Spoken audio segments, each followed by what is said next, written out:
Well, NXT had a great main event with Matt Riddle and Timothy Thatcher. Awesome Rage in the Cage type matchup. I really enjoyed that action. Very good stuff overall with that match. Some bad shit happened to Timothy Thatcher, which I'll get into once I get to that matchup, so I don't want to spoil everything going into that main event, but that was the focal point of this show. You also get good old Adam Cole, baby, with William Regal discussing over Skype, about the main event match for In Your House NXT TakeOver event with the NXT World Championship, with Adam Cole facing Velveteen Dream. This being Velveteen Dream's last opportunity at the world title, unless Adam Cole loses the title in the future. So that is the situation with that. Going into other things, the match that kickstarted the show right out of the gate was the triple threat matchup for the NXT Interim Cruiserweight title tournament, with Drake Maverick versus Kushida versus Jake Atlas. This matchup was a very solid opener. I enjoyed this match very much. I thought the ending was very surprising to see Drake Maverick actually win and move on to the finals. So it should be quite interesting. Now, what I don't like about this is that this match is going to happen next week on the Go Home show for the NXT TakeOver In Your House event. I believe that this finals match should occur on the TakeOver show. I think this is worthy enough, and at this point it really tells me that even in NXT, the NXT Cruiserweight Championship does not really matter. I think that's really retarded to do that, number one. Number two, I don't particularly like the idea that Drake Maverick and his opponent, El Hidro del Fantasma, don't get to be placed on the NXT TakeOver card with a championship on the line, which is one of their titles for this brand. I think that's a little ridiculous. It makes it feel like as if it's not part of the brand at all. And I've been mentioning this for like last 6 months or so, that the Cruiserweight title should be placed on TakeOver shows, and it's not at all. It's just placed on the NXT regular episodes on a weekly basis. I think that's a little ridiculous. Johnny Gargano actually has a match with Adrian Alanis. This matchup was very short. Johnny Gargano makes his opponent tap out easily. After the match was over, though, Keith Lee and Mia Yim fire back at the Garganos and make fun of them in this segment, kind of just going ahead and doing the black and white portions of this segment, kind of making fun of them and shit like that. So nothing special there. It was just kind of in reverse and whatnot. So it is what it is. Mackenzie's backstage with Drake Maverick. She asks him about the confrontational ending to the triple threat match, which is actually that Kushida really won the match without the referee seeing it. Kushida had Jake Atlas in an armbar, and he tapped out while Drake Maverick was covering him for the 1-2-3, and he tapped out before the 3 count. So it left some controversy in the win of Drake. I don't particularly think Drake would care one way or another.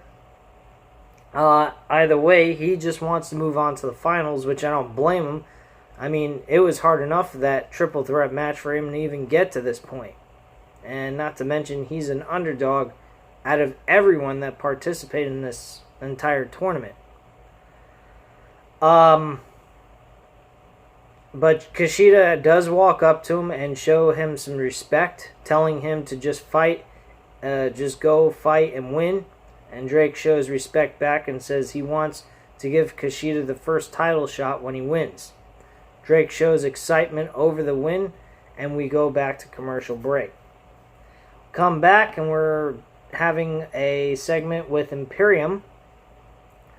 Martel Bartel and Fabian Eichner of Imperium are backstage with a promo. They talk about taking over the tag team division and issue a warning. They addressed Oni Larkin and Danny Birch, calling them disgraces to their countries. Imperium now sets the rules in NXT. They welcome us into their area. And that's pretty much that. We have Schatzi Blackheart versus Raquel Gonzales. This matchup I didn't really pay much attention to, but Raquel Gonzales wins this matchup.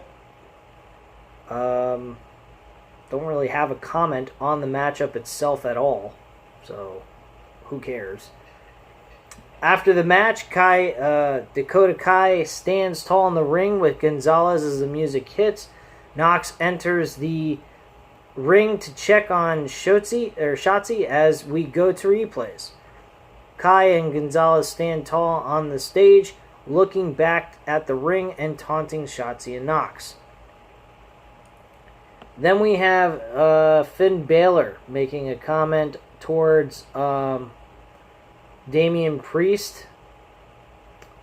And we have Tom Phillips also hyping up Finn Balor and Damian Priest for TakeOver, which should be a pretty fun matchup. I think this is going to be a good matchup between these two. Damian Priest needs a good opponent like Finn Balor. I think he'll bring out the best in him. So we get a quick promo on Charlotte Flair. She will defend against Rhea Ripley and Io Shirai at TakeOver in Your House in a triple threat match, which we all know is not going to change hands. The title will remain on Charlotte Flair for as long as they want it to be, and I don't think they give a flying fuck about the women's division, and I sure as hell don't think they care about the NXT's women's division most of all. Rhea Ripley and Io Shirai versus Charlotte Flair and Chelsea Green, who's the mysterious opponent for Charlotte Flair, and Charlotte Flair and Chelsea Green win this match. Why? Why isn't Chelsea Green eating a loss? But then again, who gives a shit?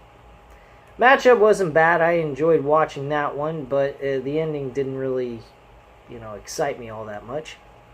I mean, they're making Charlotte Flair look like she's unbeatable, and that really is not the case. So after the bell, Stone immediately helps Green up off the floor as Flair's music hits. Flair, Green, and Stone stand at the bottom of the ramp together as Flair raises her title. We go to replay. Shirai and Ripley recover on the outside, staring at Flair. Mauro Ranallo hypes up Shirai versus Ripley versus Flair for the title at TakeOver. Okay, whoop-de-fuck-you-do. Who the hell gives a shit about any of this crap? Like, who the fuck cares about the NXT Women's Championship right now with this title being on Charlotte Flair? Charlotte Flair is the most overhyped. I mean, everyone talked about, and I'll even lump myself into this, that, Roman Reigns is this, Roman Reigns is that, Roman Reigns is pushed so much down our throats. I have never seen anyone push so much down people's throats like Charlotte Flair. And I find it to be absolutely nauseating to even have to sit there and watch this woman week after week on all three brands. It is just, it's retarded. Like, what is she? A fucking, the rule of the brand, the brand where the brand split doesn't apply to her. She's above the rules or something. Jesus Christ. So Mackenzie's backstage with Johnny Gargano and Candice LeRae. They take offense to her question about Mia Yim and Keith Lee, insisting they are the only power couple in NXT. Gargano says he will take the NXT North American Championship from Leah at TakeOver, and Candice says she will see Yim next week. Candice also says Tegan Nox should be ashamed of herself.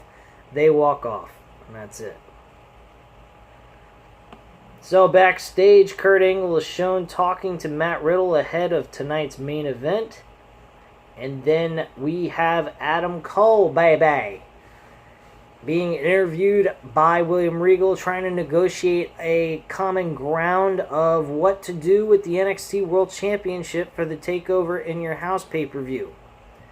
Overall, they come to the conclusion, like I mentioned earlier in this review, that Adam Cole will defend the title one last time against Velveteen Dream, and if Velveteen Dream loses, he will no longer get an opportunity for NXT Gold, or at least for the NXT World Championship, as long as Adam Cole is holding on to the world title. They also mentioned some very key points here. Like Adam Cole mentioning, why is Velveteen Dream getting an opportunity again after he's already had his opportunity and lost? States that, hey, the guy is so, narcissistic, so full of himself, that it's like downright disgusting. And William Regal comes back and says, hey, you know what? You have a lot of those same qualities. You're always about yourself. You're always hyping about you, blah, blah, blah. And Adam Cole kind of reacts to those comments and says, well, I also care about the other people that are with me, such as the rest of the Undisputed Era. Cares about having all the titles again, and so forth and so on. He wants Kyle O'Reilly and Bobby Fish to win the tag team titles back. He wants Roderick Strong to become the NXT North American Champion again, and so forth. So he has a self-absorbed attitude, but also for his entire team. So it's kind of a different scenario, but at the same time, he is so, self-absorbed. But you get my drift. I did like this. This was a nice little segment.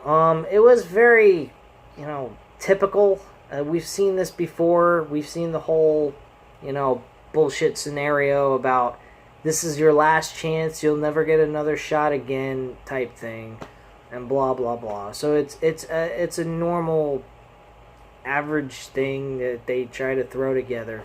It wasn't nothing new or something out of the ordinary that was different. But I hope we don't see Velveteen Dream win. I like seeing Adam Cole as the world champion on NXT.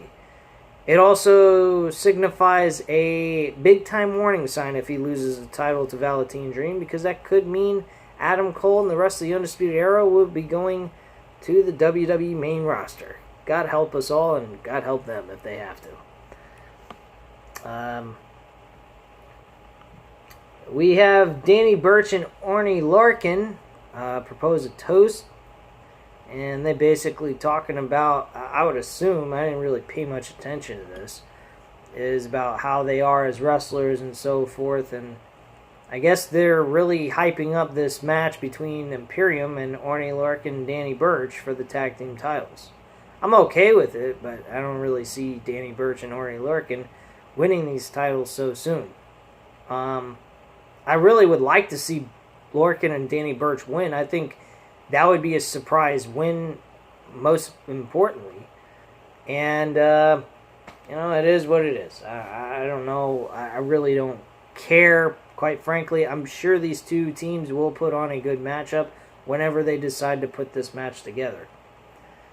Tommaso Ciampa versus Leon Ruff. Tommaso Ciampa wins this match easily. And after the match, Ciampa is standing tall as his music hits. We go to replays. Ciampa continues staring Scarlett down. She finally turns and walks back up the ramp, but stares back at Ciampa.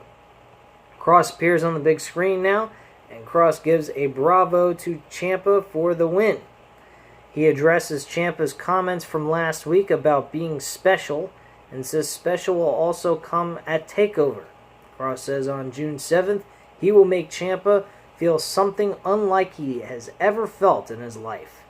Tick-tock, he says. And Cross disappears, but Scarlett is still staring at Ciampa from the ramp, and she heads to the back now.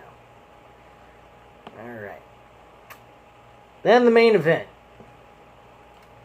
The main event was solid as fuck. I love the aspect of no ropes inside the ring. They made it feel like an actual MMA type feeling matchup. I like that, number one. There was some bad bumps taken in this match, especially one where Timothy Thatcher's tooth or teeth, I don't know if it was multiple teeth or just one tooth that fell out of his mouth, but he was bleeding all over the place. He looked bad, and he spit out a fucking tooth, or at least a couple of teeth, in this matchup. That was fucking brutal. Definitely. This matchup should have been on the fucking pay-per-view. I'm sorry, man.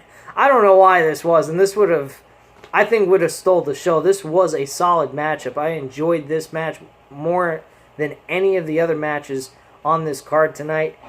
Probably the best main event in a while on NXT. That's really all I have to say on this. Matt Riddle ends up losing, though, to Timothy Thatcher. Timothy Thatcher actually